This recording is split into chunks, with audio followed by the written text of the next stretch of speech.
আসসালামু আলাইকুম আপুরা, সবাই কেমন আছো?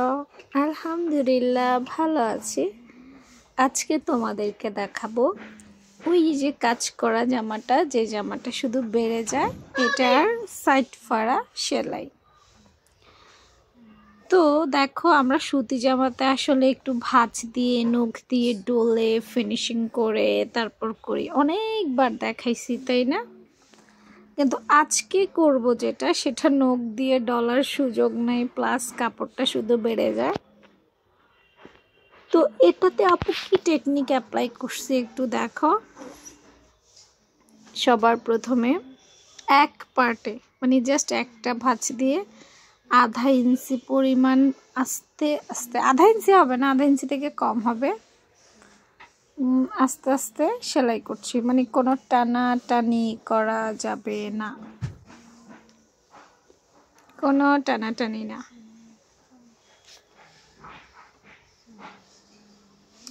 তারপর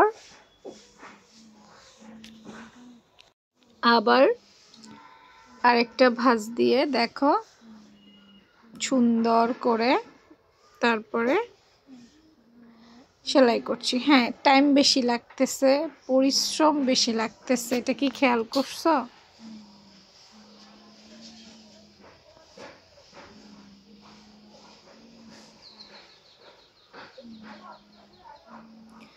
পরিশ্রম বেশি লাগলেও এভাবেই আসলে করতে হবে, কিছুই করার নেই।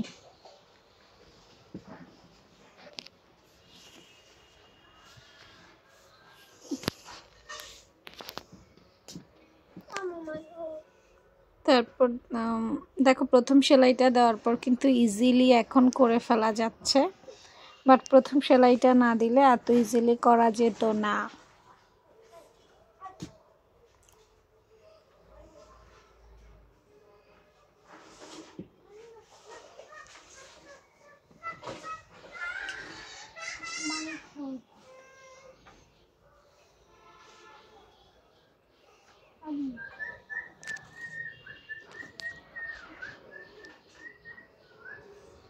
তো দেখো, এখন চাপ সেলাইটা দিচ্ছি একই নিয়মে, আস্তে আস্তে টিপে টিপে দিচ্ছি। যেটা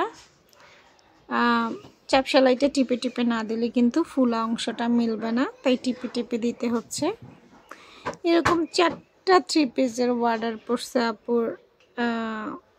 তো সবগুলো আসলে একই নিয়মেই করব, এটা যে নিয়মে করলাম প্রত্যেকটা এই নিয়মেই করব।